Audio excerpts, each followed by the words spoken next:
ان کے دل میں خلل تھا، ایک بوجھ تھا، وہ بوجھ کو دور کرنے کے لیے حضور کے پاس آئے، حضور سے پوچھا اے اللہ کے رسول کیا ہم حق پر نہیں ہیں؟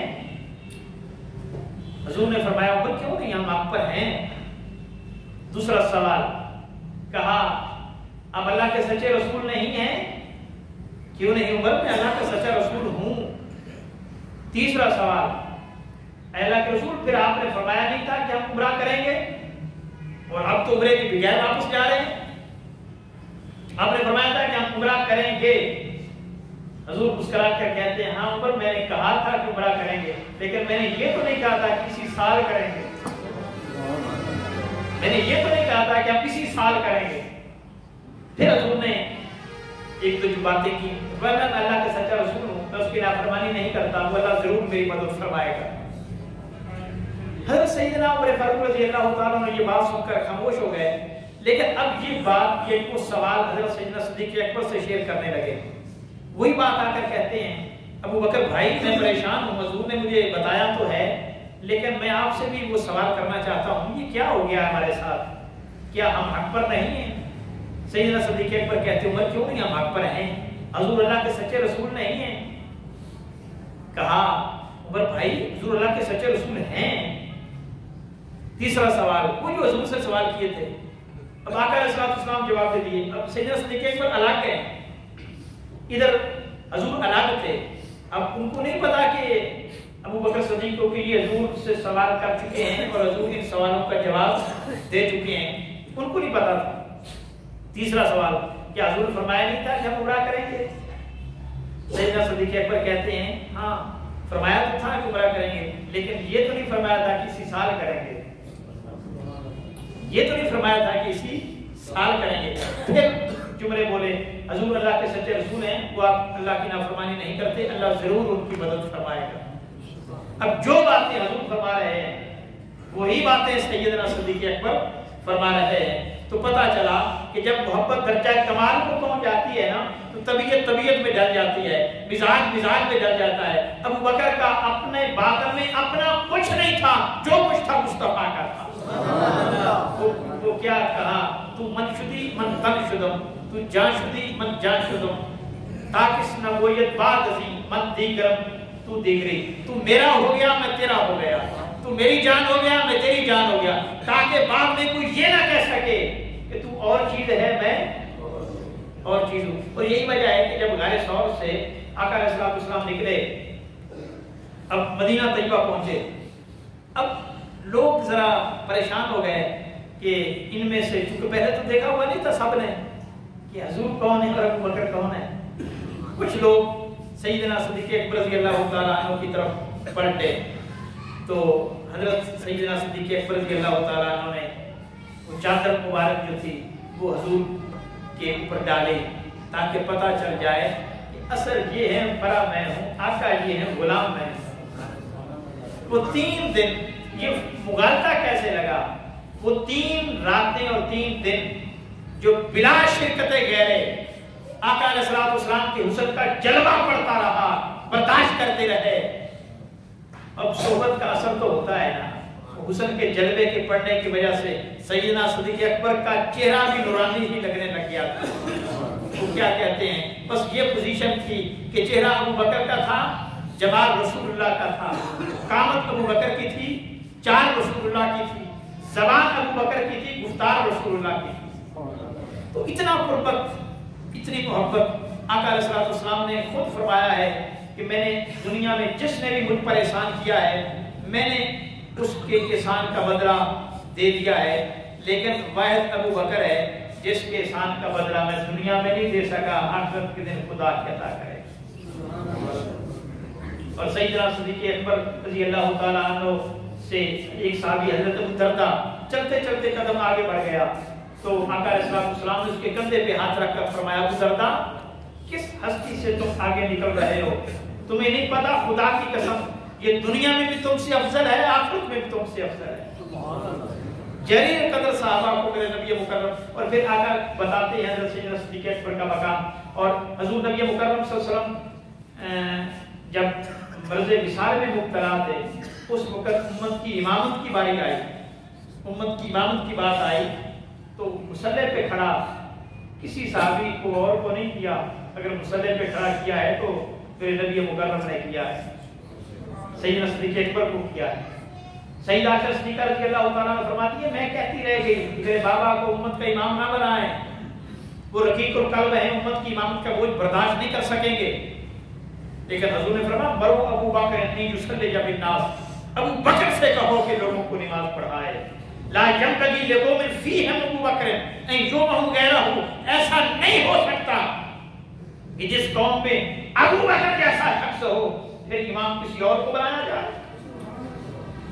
آقا علیہ السلام کی زہری حیات میں حضور نے خود سلیکشن کی تھی سیدنا صدیق اکبر کے امامت کے حوالے سے۔ اب امت اس امامت کے حوالے سے فرقوں میں بٹ گئی۔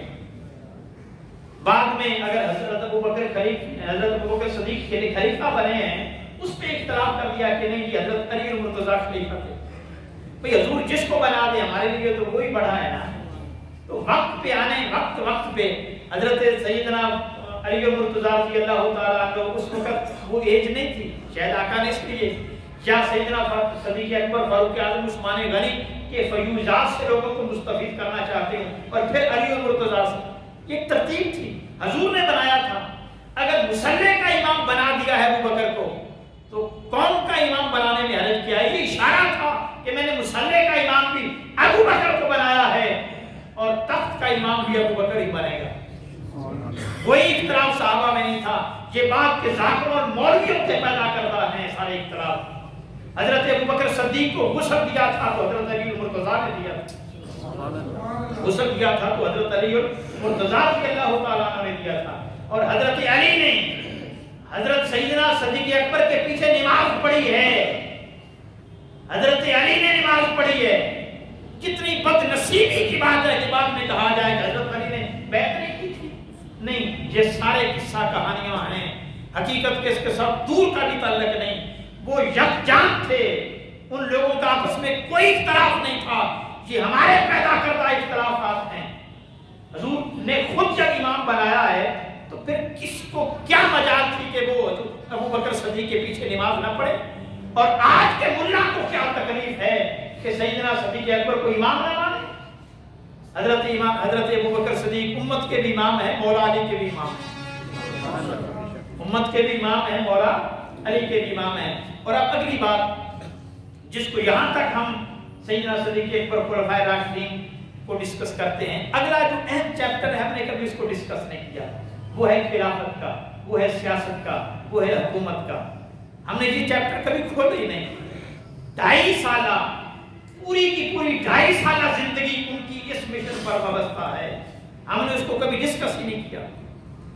بدقسمتی اس امت کی یہ ہے کہ نماز کا مسئلہ ہے، روزے کا مسئلہ ہے، حج کا مسئلہ ہے، زکوٰۃ کا مسئلہ ہے تو خلفائے راشدین کو کوٹ کرتے ہیں، ان کا حوالہ دیتے ہیں، لیکن سیاست کا ہے، عدالت کا ہے، معاملات کا ہے، ہم نے کبھی ان کو ڈسکس ہی نہیں کیا، ہم نے کبھی ان کو فالو ہی نہیں کیا۔ حالانکہ دنیا میں سب سے بڑے سیاستدان سیدنا صدیق اکبر ہیں میرے مصطفیٰ کے بعد، مجے ہوئے سیاستدان تھے سیدنا صدیق اکبر۔ اور سیاست عبادت ہے، ہم نے اس کو بزنس اور کاروبار بنا لیا۔ اس ناپاک سیاست کو ختم کر کے سیاست سیدنا صدیق اکبر کو لانے کی ضرورت ہے۔ اور یہ لچے لفنگے ڈاکو چور لائیں گے یا نیک صالح متقی پرہیزگار لائیں گے؟ ہم جب بھی کوئی نیک آدمی آتا ہے اس کی پہلے مخالفت کرتے ہیں کہ یہ سیاستدان یہ اچھا آدمی تھا، سیاست میں آ گیا۔ بھئی ان چوروں سے سیاست کو پاک کیسے کرنا ہے؟ کوئی اچھا آئے گا پاک کرنے کے لیے یا پھر چور ڈاکو ہی آئے گا پاک کرنے کے لیے؟ یہ سینس نہیں ہے ہماری قوم کے اندر۔ یہ شعور کب بیدار ہوگا؟ یہ فکر کب اجاگر ہوگی؟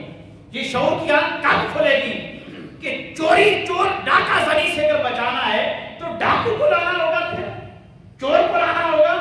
ہم کہتے ہیں کہ پرانا پاکستان، بھئی اگر ہم آپ ایک بات تسلیم کرتے ہیں کہ یہ ایماندار حکمران ہے اور وہ چور تھے تو پھر کہتے ہو دوبارہ اس سسٹم کو بچانے کے لیے چور آئے؟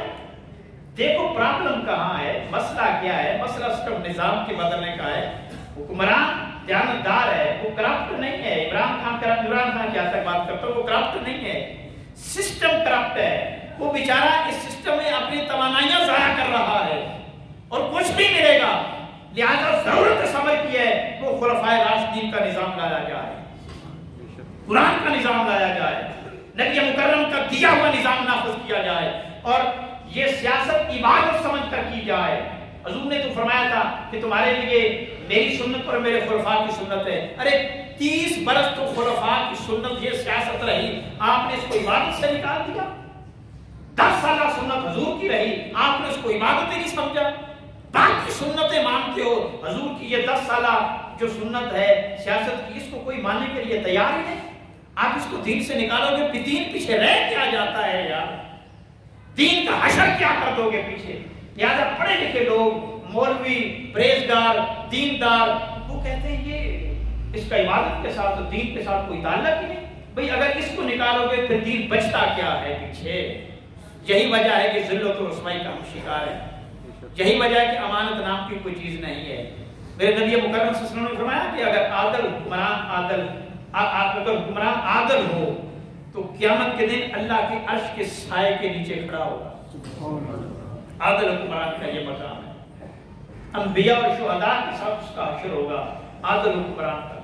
تو سیدنا صدیق اکبر رضی اللہ عنہ جب پہلے دن خلیفہ بنے تو پہلا خطاب جب قوم سے فرمایا تو آپ نے فرمایا کہ میں تمہارا امیر بنایا گیا ہوں، لیکن یاد رکھو میں تم سے بہتر نہیں ہوں۔ یہ قوم سے خطاب کر رہے ہیں، میں تم سے بہتر نہیں ہوں۔ اگر میں کام ٹھیک کروں تو میرا ساتھ دینا، اگر میں غلط کروں تو میری فرم برداری تم پر لازم نہیں ہے۔ اور ایک شخص کھڑا ہو گیا، اس نے کہا اے امیر المومنین اگر آپ ٹھیک نہیں ہوں گے نا، ٹھیک نہیں کریں گے تو ہم آپ کو ٹھیک کر دیں گے۔ حضرت سیدنا صدیق اکبر نے ہاتھ اٹھا کر اللہ کا شکر ادا کیا، مولا تیرا شکر ہے کہ میرے متحد ایسے لوگ ہیں جو مجھے غلط نہیں کرنے دیں گے۔ تو یہ امت کی ذمہ داری ہوتی ہے کسی کو غلط نہ کرنے دے۔ یہ صحابہ کی سنت ہے کہ وہ کسی کو غلط نہیں کرنے دیتے۔ ہم کہتے ہیں ہمارا تو یہ ٹاپک ہی نہیں ہے، جو مرضی کرتے رہے، ہمیں اس سے کیا غرض نہیں، غرض ہے قیامت کے دن پوچھا جائے گا ہم سے، تم خاموش تماشائی بنے رہے، گونگے شیطان بنے رہے؟ تم نے یہ نہیں سنا تھا کہ جب برائی بددیانتی لوٹ مار کو دیکھو تو ہاتھ سے روکو، اگر نہیں روک سکتے زبان سے روکو، زبان سے بھی روکنے کی طاقت استطاعت نہیں ہے تو نفرت کرو۔ اور یاد رکھ لو نفرت کرنے کے بعد تم ایمان کے اعلیٰ درجے پر نہیں، کمزور ترین درجے پر فیض ہوگے، اور ہم تو اس کمزور درجے پر بھی فیض ہونے کے لیے ہونے کے قابل نہیں۔ پھر جب خلیفہ بنے تو آپ تجارت کے لیے نکلے، صحابہ نے کہا آپ کیسے؟ فرمایا میں نے اپنی روزی روٹی کا بندوبست نہیں کرنا حضور، اگر آپ ادھر جائیں گے تو پھر یہ خلافت کا نظام کون سنبھالے گا، توجہ نہیں دے پائیں گے آپ، تو کیا کیا جائے؟ آپ کا وظیفہ بیت المال سے مقرر کرتے ہیں، مجبور کر کے وظیفہ مقرر کیا گیا۔ اب سوال پیدا ہوا کہ کتنا؟ سیدنا صدیق اکبر نے کہا جتنا پتا کرو، جتنا مزدور کی جتنی مزدور کی اجرت ہے نا خلیفہ وقت کی اتنی اجرت مقرر کرو۔ حضور آپ کا گزارا نہیں ہوگا۔ فرمایا میں دیکھوں گا اگر میرا گزارا نہ ہوا تو میں مزدور کی اجرت بڑھا دوں گا۔ یہ ہے اسلام کا نظام، یہ ہے اسلام، مزدور کی اجرت بڑھا دوں گا۔ اور پھر وہ وقت آیا کہ آپ کی بیوی نے حلوہ بنایا، میٹھا بنایا، پوچھا یہ کیسے بن گیا؟ نوٹس لے لیا، آڈٹ کر لیا، یہ کیسے بن گیا؟ میں تھوڑا تھوڑا بچا کے رکھتی رہی، ایک دن دل چاہا کہ میں حلوہ بناؤں یا میٹھا بناؤں تو میں نے تھوڑا تھوڑا بچایا راشن اور آج اس کا حلوہ بنایا۔ آپ نے اسی وقت بیت المال کے انچارج کو بلایا، چیئرمین بیت المال کو بلایا، اور چیئرمین بیت المال کو بلا کر کہا یہ میری تنخواہ میں کٹوتی کر لی جائے، میرا گزارا اتنا میں ہو سکتا ہے، لہذا یہ اتنی زائد آ رہی ہے، اس کو کم کر دیا جائے۔ یہ ہے نظام خلافت۔ ہم اس لیے فالو نہیں کرتے، ہم اس لیے ان کے حوالے نہیں دیتے کہ قوم کو پتا چلے گا، قوم ہمارے گریبان کو پکڑے گی کہ نام ان کے لیتے ہو، ان کے نقش قدم پر نہیں چلتے۔ لہذا وہ لوگوں کو بتانے کی ضرورت ہی نہ رہے تاکہ لوگ ہم سے پوچھیں۔ پھر انہوں نے خرید لیا ہے ہمارے بولنے والوں کو معذرت کے ساتھ، اور ان کی زبانیں بھی بند کر دی ہیں۔ تم نے صرف فضائل بیان کرنے ہیں، ان کا دیا ہوا نظام نہیں بتانا۔ اگر نظام بتاؤ گے تو معاشرے میں لوگ ہمارے گریبان کو پکڑیں گے، لہذا تمہیں نذرانے ملتے رہیں گے، تمہیں وظیفے ملتے رہیں گے، تم مسجدیں بناؤ، تم مدرسے بناؤ، تمہاری روزی روٹی کا ہم بندوبست یتیمی مسکینے کے نام پر کرتے رہیں گے، اتنی اجازت ہے۔